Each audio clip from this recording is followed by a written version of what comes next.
Je dis entrée ministre, c'est le calvaire pour les populations riveraines qui boivent la poussière comme si elles buvaient de l'eau.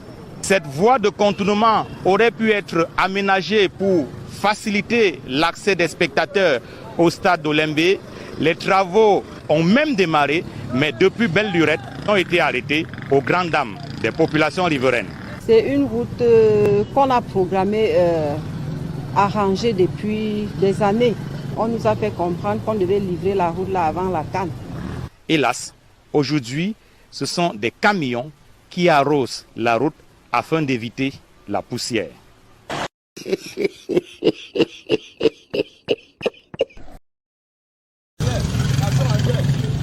On croyait avoir tout vu à Yaoundé avec le mauvais état de route.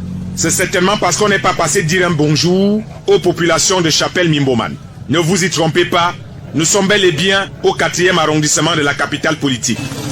Vivre ici, c'est apprendre à ne pas se laver, ranger ses vêtements de couleur blanche dans les placards, éviter de trop faire d'enfants. Les jours d'accouchement pour les femmes peuvent 2 fois être douloureux du fait des secousses sur cette route. Vous-même, en tant que journaliste, vous voyez que c'est la ville. C'est la ville ici. On n'a pas honte. C'est le vol qui nous intéresse. Il faut manger, boire, aimer les femmes. Allez dire. Ceci n'est pas l'un de ces spectacles désolants qu'offrent les nombreuses routes non bitumées de l'arrière-pays. Nous sommes bel et bien en pleine capitale politique, sur l'une des voies les plus fréquentées, qui sépare les carrefours et Mambo 1 et 2.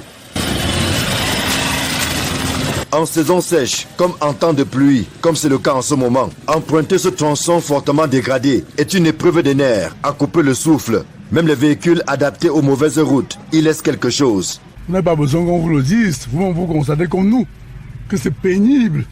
On ne peut pas vraiment avoir une route en pleine ville comme dans cet état et qui dure depuis des années. Vraiment, c'est curieux. Ça, c'est pas une route en pleine ville.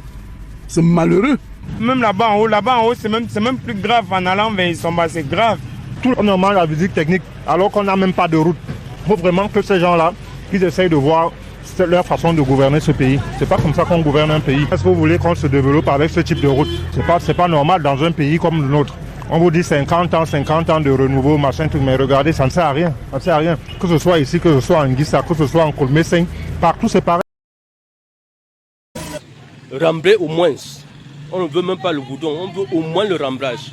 Pour arriver là au goudron, au carrefour Mimboman, il faut se déchausser, mettre les habits dans le sang. Des cas d'accidents comme celui-ci sont fréquents sur l'axe PK10, PK21, dans le 3e arrondissement de Douala. Une situation qui met en colère les conducteurs. Vraiment, c'est pas digne.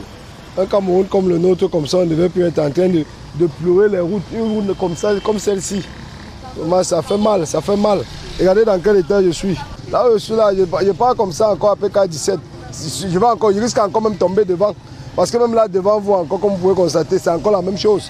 Donc si l'autre ici m'a pris devant là encore. Les voies de contournement recommandées sont impraticables avec la présence des bourbiers et nids de poules de pas et d'eau.